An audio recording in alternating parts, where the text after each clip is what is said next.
They have eye colors, they have genders, like, who are they? It's honestly the most heartbreaking thing to deal with, because when you're desperate to have a baby, you're not thinking about like, oh, what do I do with the leftovers? You're just like, please let this work, because this is gonna be the rest of my life.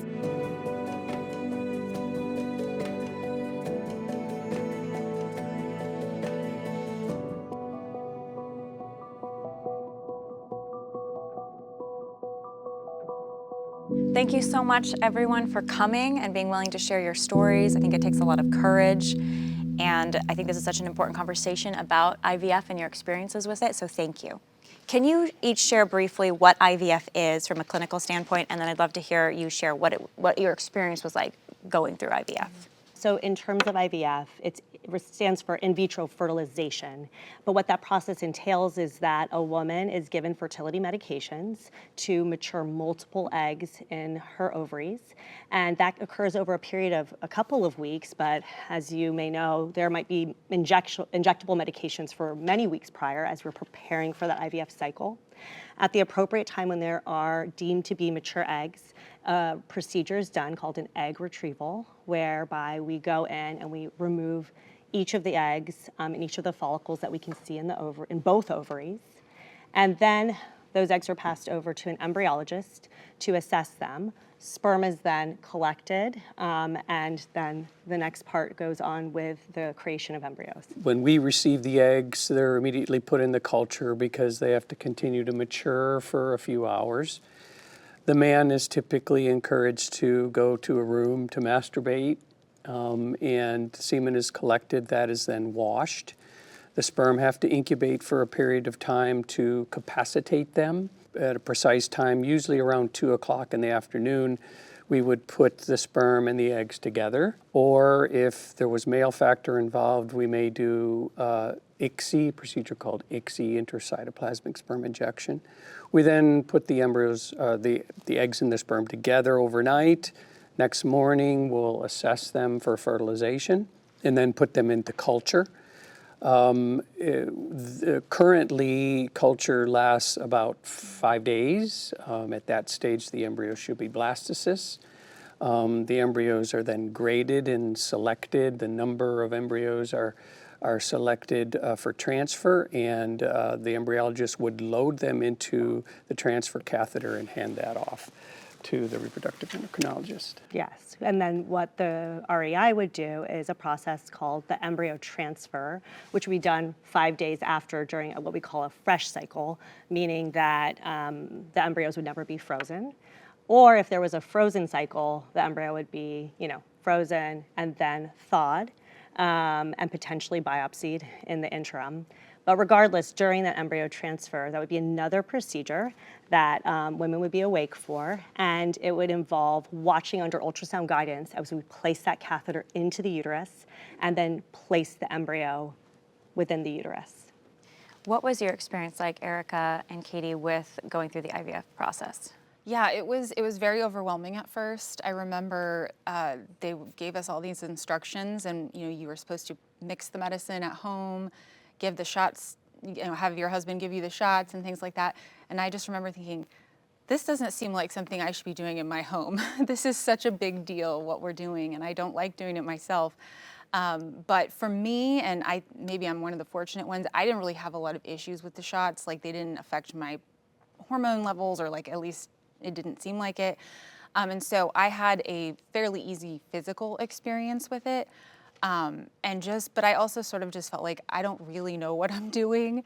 And ultimately, though, when we went into for the transfer, actually, I think they put me to sleep for like 5 minutes or something, because I wasn't awake when they actually put the embryo in. Oh, yeah, I don't know if that was just like their policy, but they just didn't want to make sure I moved or something. And so, yeah, I remember they gave me a picture of the blastocyst before, and I held it up, and then they put it in, and then, it was like, go home and wait. Go home and wait for, gosh, I can't remember how many days it was, but they said, oh, we'll call you on such and such a day. So, of course, that day, I'm like, all day, when is this phone call? What's going to happen, And I just prepared myself for disappointment, just because I just didn't want to get my hopes up. And ultimately, my first transfer was successful. But what's interesting, I think, is that we had paid for a package deal.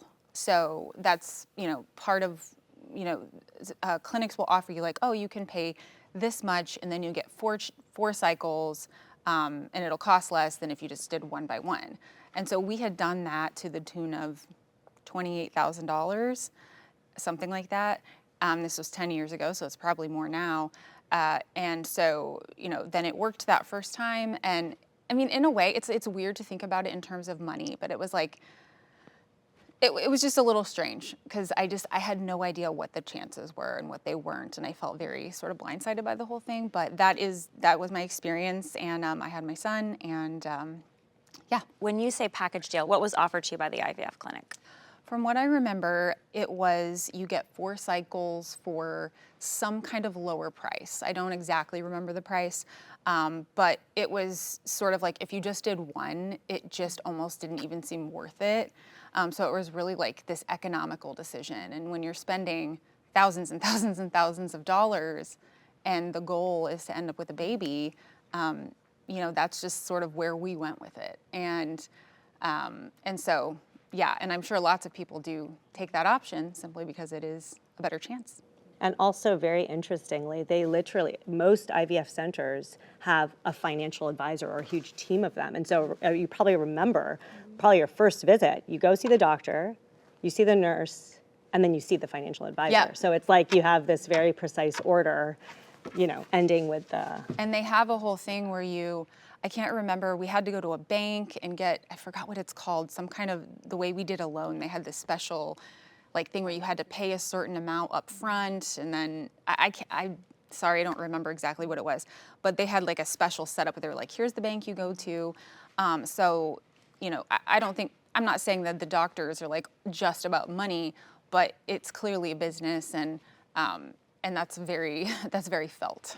It certainly has to be. It's a financial arrangement that they make, making the assumption that some patients will have to go through multiple IVFs in Right. order to conceive, but some patients will conceive right with the first one. So they make more money on the patients who Right. conceive immediately. They lose the money on the ones that take longer.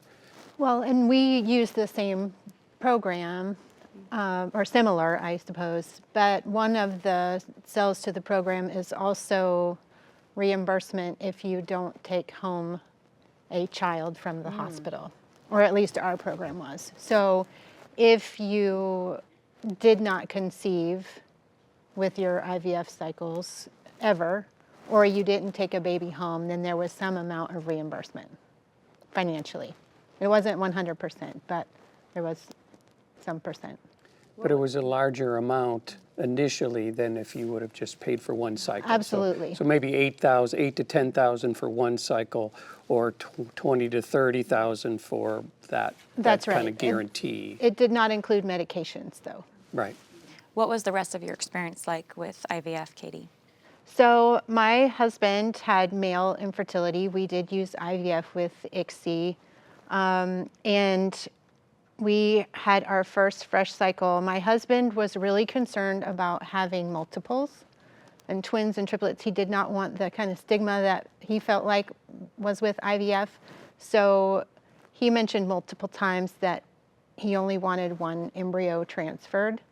And we had to remind the doctors on the day of the procedure they were ready to transfer 2. And he had to step up and say, no, we only want one transferred. We did have, I guess in my egg retrieval, they were able to retrieve 16 eggs. We had 12 embryos that were created as a result of those. And we did get pregnant with our first fresh cycle. And then we had 6 remaining embryos by the end of that fresh cycle that were put in cryopreservation. You have a frozen cycle with our daughter, but we had a couple miscarriages as well with frozen embryos. Do either of you still have any embryos in cryopreservation? I do, and that is, sort of the heart behind why I want to speak out about this issue. I was going to add to something she was saying. It's so interesting, the lack of sort of standards and regulations around IVF in the United States, because when I first did IVF, I was at one particular clinic, and I remember them saying like, well, we can transfer 1 or 2 or 3, like whatever you want, and it was just like, that seems like a big deal, And then when I actually moved, so I had my embryos actually moved from one clinic to another in a different state. And at that new clinic, they were like, oh no, well, we would only do 1 because that's, you don't want to have the high risk of a twin or triplet pregnancy. And I found that very interesting, that like this one clinic was just like willy-nilly and this clinic was really serious about it. So I think you're going to find a lot of different practices around the country. Dr. Rabal and Dr. Terzinski, are you still involved with IVF? If so, can you share why? If not, can you share why? I am no longer involved in IVF. And it was a process that really started when I began practicing on my own. Because when you're in training, you're always reporting to someone else, understandably and appropriately. And then when you're finally on your own, you have your own set of patients. You're making those decisions completely with them. And in the process of doing so, and in the years I was practicing, I started having this feeling as I was dealing with different patients, and not perhaps that stereotype of what I thought I would be doing, which is couples dealing with infertility, couples dealing with recurrent miscarriage. In fact, I would have patients who didn't want boys or didn't want girls, and so be involved with that. Or other situations where there was not, a mother and a father from that relationship, that people were using different donors of eggs, of sperm, that people were using a surrogate, so they were placing that baby into a different woman's uterus.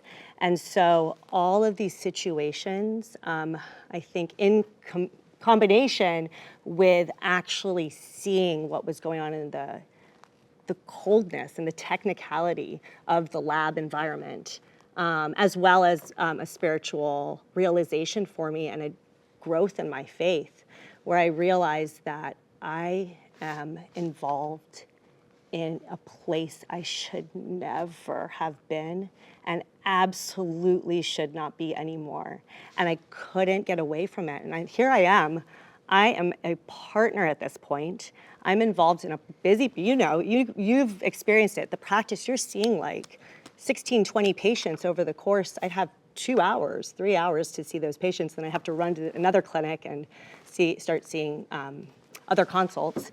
And running around doing procedures and just dreading the job that I used to love going to work for and helping people, right? And seeing that I was involved again in making those decisions, even talking about like how many embryos to transfer or what do we do, or talking to couples who had done embryo biopsies.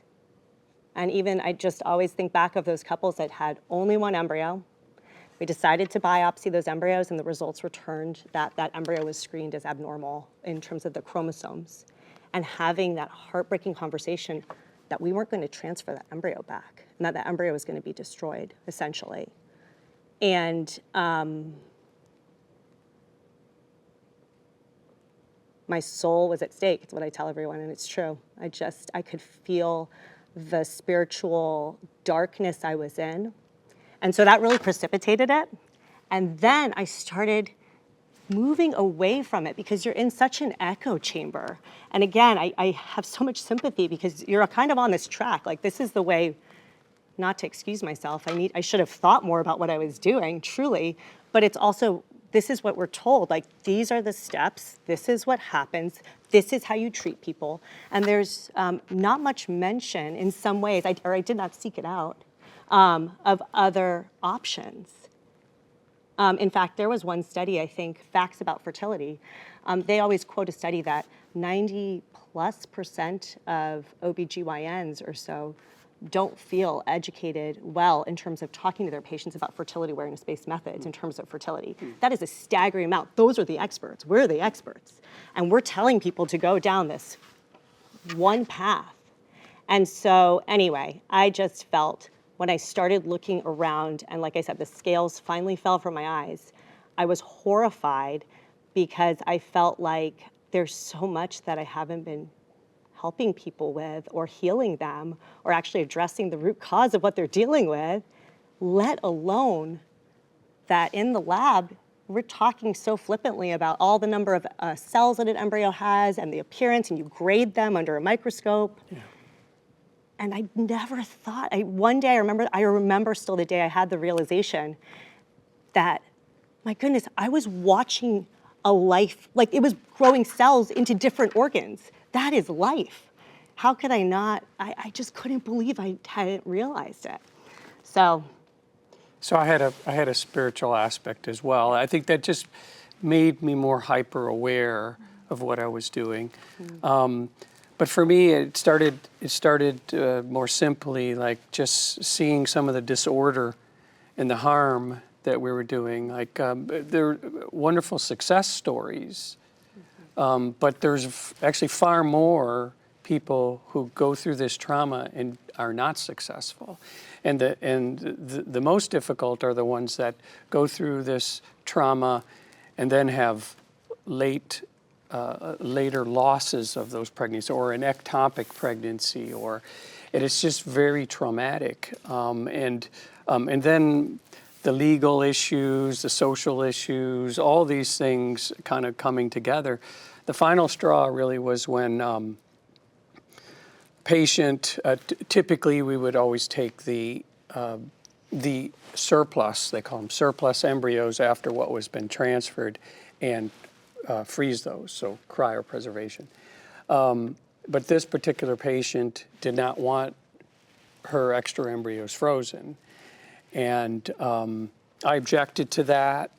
I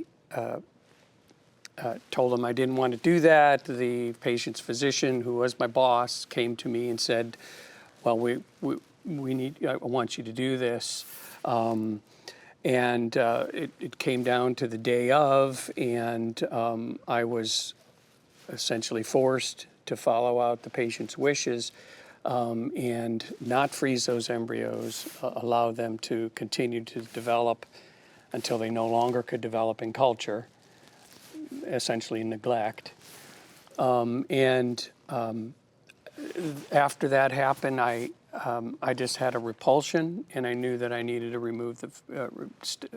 leave the field. I obviously had a family, I had to find work. It didn't happen immediately, but that was the final straw that led me to move away from the field. What exactly happened to those embryos that they didn't want frozen? So they just died in culture, and then they were discarded. How long did that process take? So normally, blastocyst happens around day 5, sometimes day 6. They will typically begin to hatch. So there's a protein protection, if you will, around the embryo when it's early, but around this period of time, they hatch from that protein covering, which allows them to implant.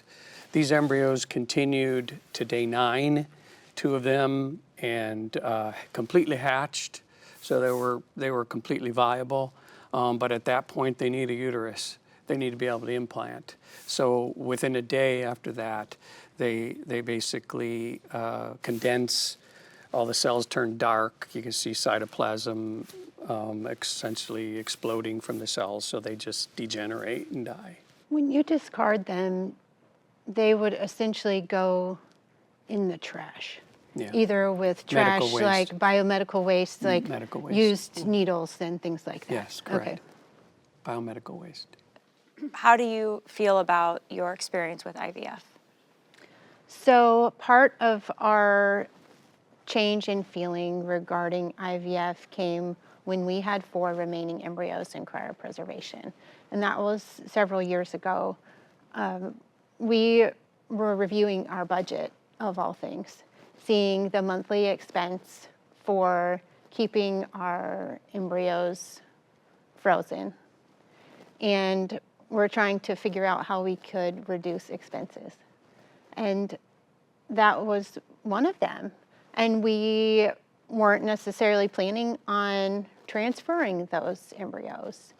And as we continued that process or continued thinking about budget, we looked into embryo adoption and started thinking about that, and then realized these are our children. We were given these children, and it's more than we planned for, but we're the parents, and we need to save them from eternity in cryopreservation. And so we decided, even though we had decided we did not want to use IVF again, that was the only way that we could save our children from the freezer. And so we decided to transfer them. They were frozen in pairs of 2. So we had 2 pairs of 2 embryos. And we transferred the first pair and miscarried with those. And then the second pair did not survive the thawing process. So we were called that morning as we were getting ready to head over for our transfer, saying that they didn't survive the thaw and they were discarded. What was that experience like? That experience was probably sad, but we also wanted to give them a chance at natural life. And so keeping them in the freezer was worse. What about you, Erica? I think for me, when I walked into IVF, I had a general understanding that there could be extra embryos, and I have always been a very fierce pro-life advocate, and so for me, that was a problem, but I didn't want to think about it, and because it wasn't really thoroughly discussed in the office, it's very, like we said, very transactional in that there's not a lot of questions about, well, what else have you tried? Or maybe, I even said, I wasn't urged to even try doing an IUI. They just said, well, your best chances are, traditional IVF, so you should do that. And there was no conversation with me that I can recall about well, you could have up to 20 leftover embryos. That wasn't even on my radar that I could have that many. By the way, you had a very robust response, right? I mean, I think you said you had somewhere around 30 eggs. I had 30 eggs retrieved. 30 egg, that's a very robust. Yes. Yeah. And we had 11 embryos created. And I remember before we actually went through the process, right before the egg retrieval, I remember praying, God, just let there be 3. Let it make 3, and then I'll have 3 kids, and it'll all be perfect, and it'll all be fine. And there wasn't 3 in the end. And for a long time, I just blocked it out of my head.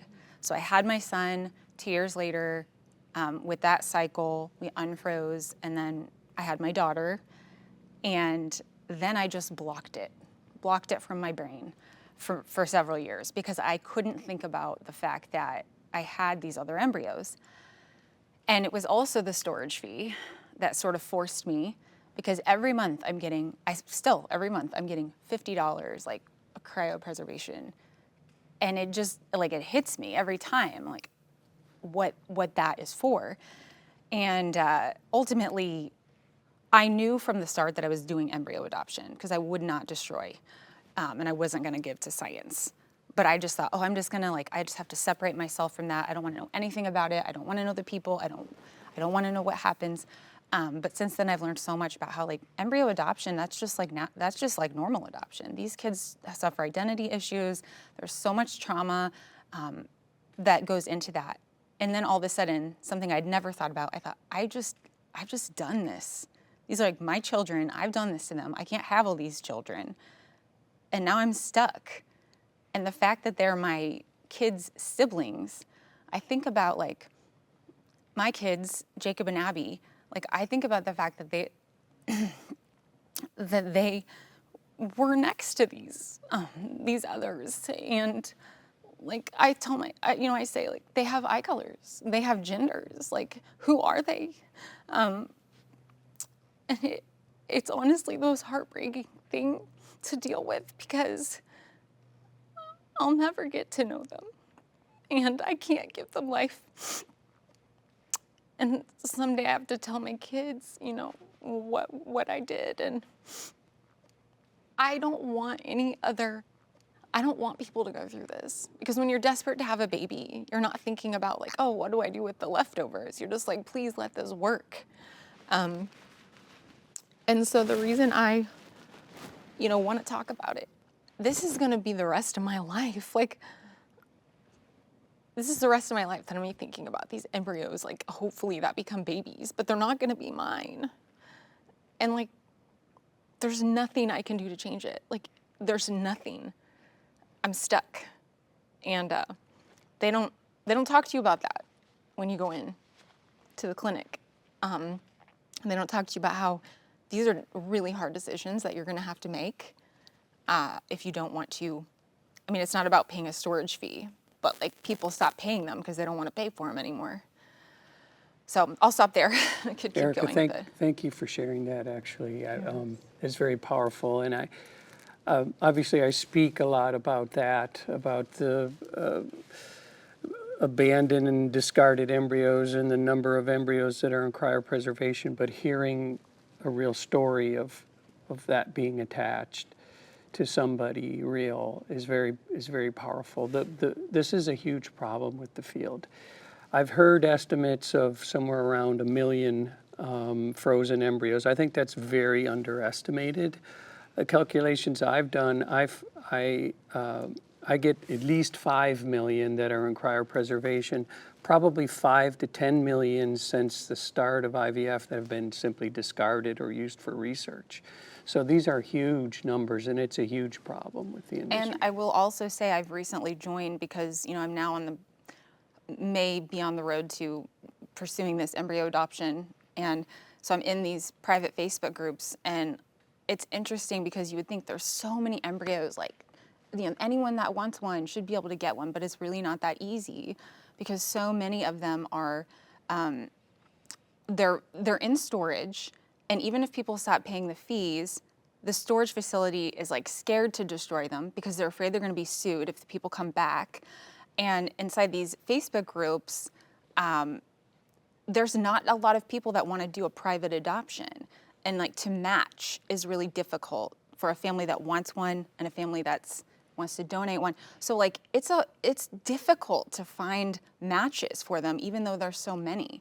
And in terms of the storage facilities, I mean, it's just a mess because eventually somebody has to make a decision because like this is going to go on and on and on and on, and they can't just stay in there forever. It costs money. You know, the field, the American Society for Reproductive Medicine wants to stop using the term embryo adoption because they do not want to equate the life with these unborn children. They want to call it embryo donation. Embryo donation sounds acceptable to them. Well, in 49 of 50 states, it's just property because I've looked into it, and all I have to do is sign a piece of paper, and it's just like property from one person to the next. And that is so dehumanizing, and it's just so much more, it's more deep than anyone is giving it credit for. Well, isn't that what we all tiptoe around it, even during the cycles, right? When you're in the midst of it, and we're trying to focus on all of the logistics and all of the numbers and everything happening and the consents and everything and the fees. And it's, at least from my perspective, looking back, it's probably because tackling that these embryos are human beings and that we are making decisions about their life and death is just so profoundly difficult to be in that position. We should, I mean, again, as another human, like you mentioned, we don't own others, right? Well, And if we admit that it is actually life, these embryos are embryonic children, it changes everything about IVF and our ability to do it. And that is exactly at what point in human life do we freeze other humans? Except for this process. We don't. IVF is not therapeutic to the embryos at all. It's very hostile to the embryos. Yes. And I was something I was going to add on. I thought this is significant. When I did, so I transferred my embryos from one clinic to another through states. And I remember I was talking to the girl in the office, and I said, "Okay, can you tell me, like, how does this work? How do they keep them safe?" And she goes, "Oh, I know you want to keep your baby safe." And I remember that making me so uncomfortable, because I was like, "Oh, okay." Like, I knew that, but like the fact that she said it, like she was acknowledging that these are babies. It was almost like oh, we don't say that here. We don't say that part here. And she said it like the thing you're not supposed to say. And that has stuck with me forever. And now that I know that it's actually very risky when you transfer, like, from one clinic to another, the travel, I think of my daughter. I think, oh my gosh, like, she made that trip and like she could have died in the process. She didn't. The fact that I look at my kids, I'm like, they were made at the same time. Like, that's so weird, but they're different ages. It's a lot to take in. And to speak to also that risk, I think that, again, we make it very just numeric, right? And so, like you said, we don't actually talk about, oh, it's a less than 10% chance that they won't survive or whatnot, right? But clearly, science knows that these are lives. Scientifically, it's very clear. Life begins at fertilization. I mean, this is not a faith-based argument. This is a scientific argument. Right. So again, we're just sweeping all that under the rug, it feels like. I know we tried to tell ourselves that they weren't lives when we first started the process. That was something that I actively told other people that this can't be life, because it doesn't look, in the picture that I got when they were transferred, it doesn't look like life to me. And I wanted to believe that. I wanted to believe that. So, like, I would almost try to convince myself of that. But I couldn't. Like, I know too much. And once you know what you know, you can't unknow it. And so I think that there's a lack of, I don't know if I'm saying this like technically correct, but I think there's like a lack of informed consent. I think people are going in here having no idea the actual consequences of what they're doing, and that the decisions they're gonna have to make, because they're all gonna get to a point of like, do I destroy these? Do I adopt them out? Which embryo adoption is not an answer, everybody. I think it's a unique issue to IVF because, we experienced adoption with our oldest. And so I have utmost respect for the wonderful decisions that birth mothers make for their children and creating an adoption plan.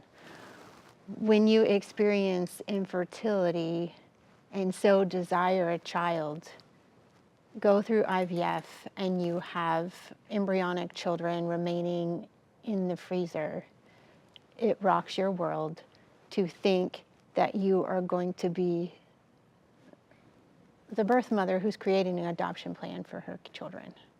Because years ago, you would say, I want and desire any child. There's only about 4 to 8% of the embryos that are created in the lab in the United States ever become a baby.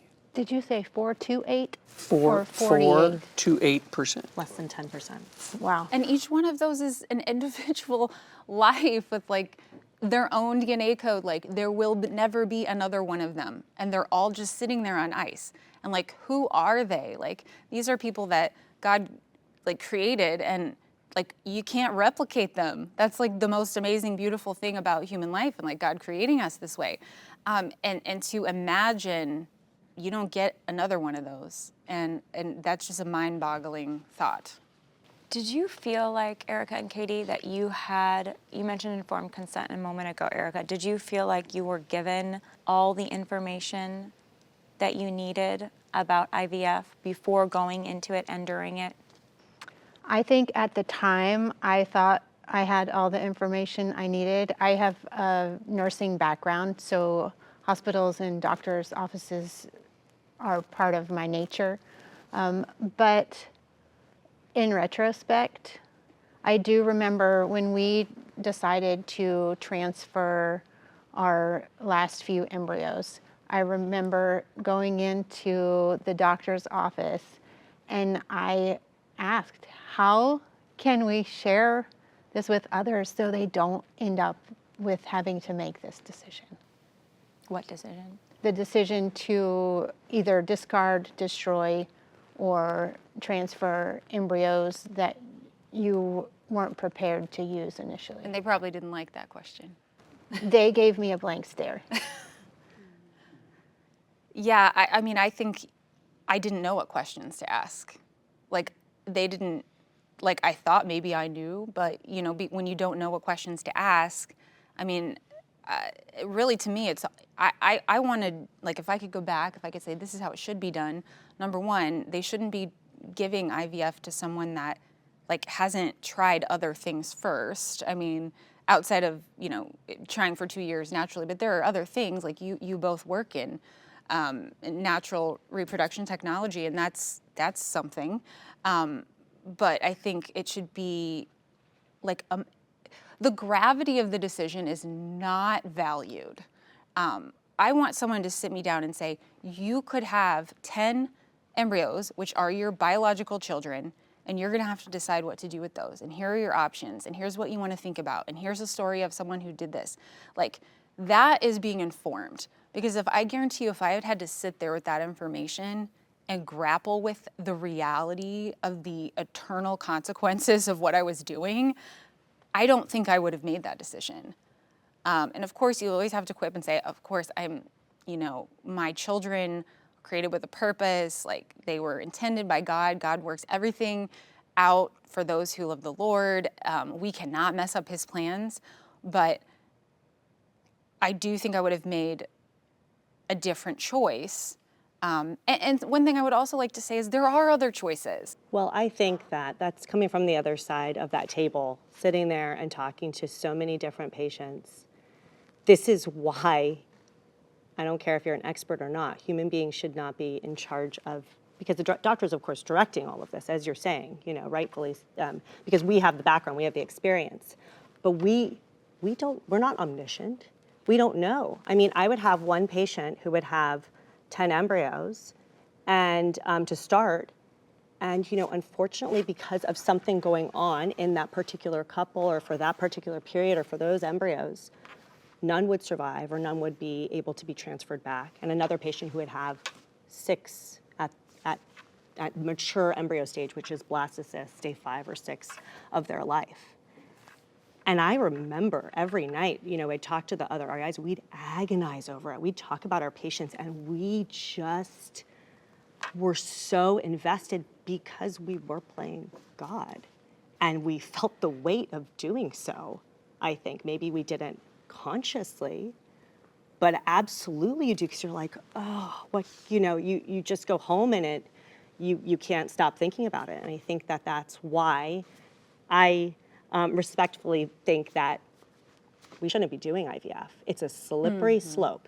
In fact, there's new companies now, already to this day, commercially available in the US, that have polygenic embryo scores that can be done to assess for the likelihood of different issues, not only, you know, the risk of future diabetes or heart disease or schizophrenia or OCD, or even that's the potential for determining eye color and intelligence and height. That is happening right now. And so again, I started off I wanted to help. I came into medicine, I wanted to help people. But this is different than any other field of medicine. When we talk about the creation of others, I just think that we should not even go there, quite frankly, because it will ultimately become just frank eugenics. I had listened to an embryologist speak here recently. Of course, artificial intelligence is entering into the laboratory now, but he made the statement that in the future, all reproduction will be done with technology and sex will just be recreational. That was his position on the topic. But I fear that the majority of the field actually kind of thinks that way. Yes. Well, and on top of the sort of eugenic side of it, and again, when I say this, it's not like individual I think a lot of doctors like you get into it because you do really want to help people. But the reality is that a fertility clinic wants to have good ratings, They want to have good success rates. They want to have good, so they can have good marketing, so they can get more patients, because there is a lot of money. I mean, people are like going into major debt for this because they're so desperate. Like, this is their dream, and they're willing to do anything to make it happen. And so, like it or not, money is a massive part of this. And when money is the goal, the ultimate goal, you're not going to encourage someone to do something else. Like, you're not going to encourage someone, well, you should really think about this. Like, to the customer, like, maybe you shouldn't do this. You're not going to say that to the customer. And at the end of the day, like, you are a customer and you are contributing to their, stats, like, whatever % of our patients end up with a baby, like on the website. It is total commodification of human lives. It's completely unethical and immoral, and it's wrong. In the way that I experienced it, at least. I think one of the things that has changed my perspective is thinking about the children and the experience that my children have had and they will have, in either telling them they were conceived through IVF, that there were other embryonic children that were created at the same time. And I also think about my children being created outside of my body. It wasn't that my husband connected with me and our children were constantly within our loving care and within my womb and hearing my heartbeat and hearing their sisters. They were in a lab at the most vulnerable point in their lives, without a parent close by. To think of it like that makes it really hard to think about IVF being a good process. What do you think is the solution? Is there a solution? Because, you were sharing earlier about struggling with infertility, and a lot of people are facing infertility. And I know you both care about that, you care about that. So is there a solution? Is there a way forward beyond these technologies that, like you said, are becoming increasingly questionable? What does that look like? So there's a whole field of restorative reproductive medicine now. It took me 20 years to find it because I went off into the wilderness after I left IVF, but tremendous work that they're doing. These leaders in this field, Lauren is one of them. At the very least, these patients should have a complete workup and have their health assessed. There are some things that we can't solve yet, but if there was more will to actually investigate these things, like, for instance, male infertility. Since ICSI was discovered, What is male ICSI? Intracytoplasmic sperm injection. So even some men, when you mix the sperm and the egg together in a very close proximity, cannot fertilize the egg. That's different from natural fertilization, where the sperm have to actually make it to the egg. But biochemically, they don't have the ability to fertilize the egg, and we don't really know fully why that is. So we found that if you inject the sperm directly into the egg, it starts the process. It works. Very well, it works. But since that was discovered, we virtually ignored male infertility. In fact, the woman has to bear the burden of the man's infertility. There are so many things that if we studied them, if we tried to reverse azoospermia, blockage of sperm to get out of the body, testicular failure, a number of reasons why the man can have infertility. If we actually investigated those and tried to fix them, I think we could discover new things.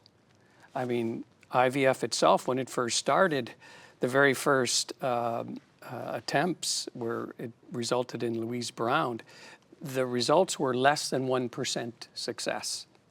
And everybody touted it as this great success, but less than 1%. It was only because they continued to work at it that it got to be where it is now.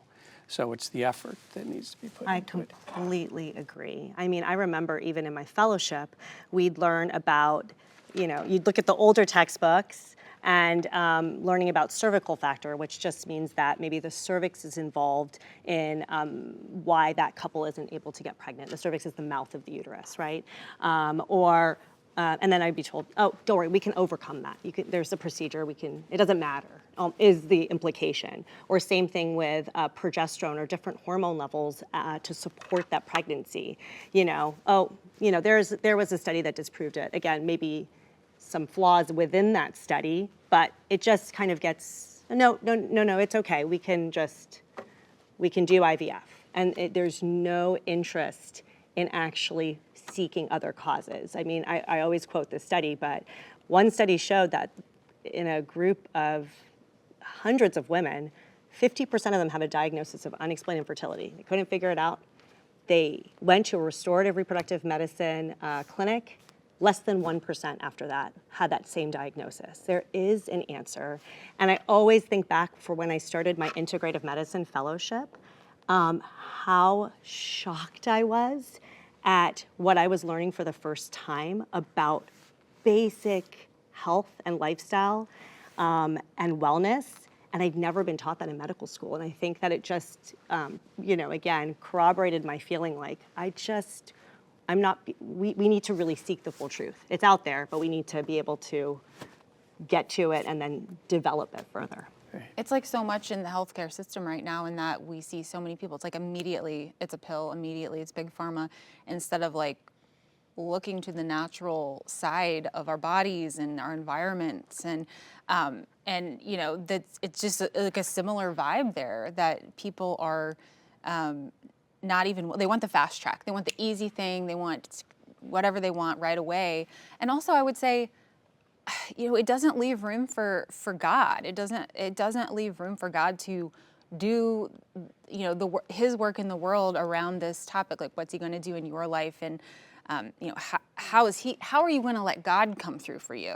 And I'm not saying every time it's, everybody should just wait, until they're 45 and they can't have children anymore. But I am saying that, like, there are definitely moments or definitely situations where we are so desperate to be in control. And I know that was me. I was like, I'm getting too old. Like, I've got to make this happen, And because of that, because I wanted that control of the situation, this is what happened. And I think that it's really important just to also emphasize, because you said it really well, like everyone's so desperate. And so I can understand, again, I always just like to say, we're not, to someone listening, right? If someone's listening to this or watching this, and certainly people I talk to, it's a good desire. It's a healthy desire to have a child. And it's normal to feel that desperation in some ways. But what is, I think, the better outpouring or outflowing of that is to try to seek that root cause, to try to heal it, to try to assess it. And then, like you said, it's just also to try to see in what way can that suffering be, it's so hard, right? But to try to use that suffering and be able to grow in that, I think one of the things, taking it in a different direction than the medical side, I work with a lot of women who are experiencing infertility and offer peer support. Infertility is very isolating. I know my husband and I pretty much felt like we were the only ones that were dealing with infertility, and nobody knew exactly how to help us. Friends and family, of course, were appropriately wanting children for us and wanting us to experience that, but they didn't have the experience themselves. And so I don't think we can belittle the impact of camaraderie and awareness and people knowing that infertility is actually out there, and they may actually indeed have sex and not get pregnant. And so I think the awareness and the camaraderie, finding a way for women and couples to connect with other couples that are experiencing it. I know when I was in nursing, we would always end up saying that we could get through anything as long as we had our team with us. And I think infertile couples can do the same thing. They can get through anything if they have a team they're going through it with. And become more aware of this kind of stuff that you guys are doing now. I mean, never heard of it myself until like 3 years ago. So, Yeah. you know, maybe had someone given me some information, I would have had more options. Infertility treatment needs to be therapeutic.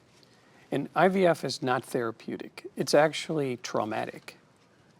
And the benefit of restorative reproductive medicine is even if you don't get pregnant, you will at least be healthier. You will have been treated therapeutically. And I like to say that IVF fits the aphorism that if you have a hammer, everything looks like a nail. Because regardless of what your diagnosis is, IVF is the treatment. Well, and there's not too many systems in our body where we completely bypass the system, right? I mean, if your heart is not functioning well, you don't completely bypass the heart. Maybe very temporarily, but you fix it. You know, you augment it, and we're kind of bypassing our reproductive system with IVF. So it makes sense to augment the functioning or make it healthy, you know, support its health. Is there any last things that you would like to say to one another or questions that you'd like to ask? I just want to say just how grateful I am to hear your stories, and I will be thinking of you for a long time. I'm so sorry about what you've gone through, and I think it's going to be so powerful for people to hear. So thank you, and thank you, Craig, as well. Also, I really enjoyed hearing your story. Thank you. Yeah, this has been therapeutic for me as well. You know, to hear the stories, it makes it so much more real. It enforces the decision I made and enforces the reasons I speak out against it. So thank you for putting this together and allowing us to discuss it.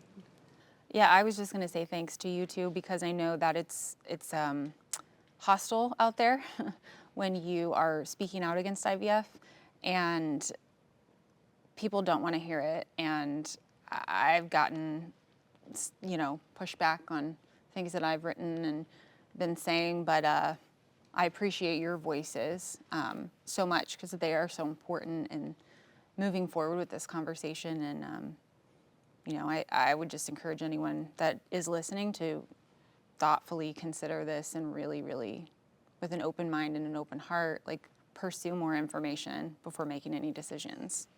I would like to echo the gratitude that everyone has for your vulnerability in the conversation. I think conversation is one of the biggest ways that we can increase awareness, is to actually talk about it instead of keeping it inside. I also think it's important. I have 2 beautiful children who are amazing gifts that came out of this process. So it can be really hard to say that we need healing from it as well. But it both gave me great joy and great pain. Thank you all so much for sharing your stories. I'm really grateful.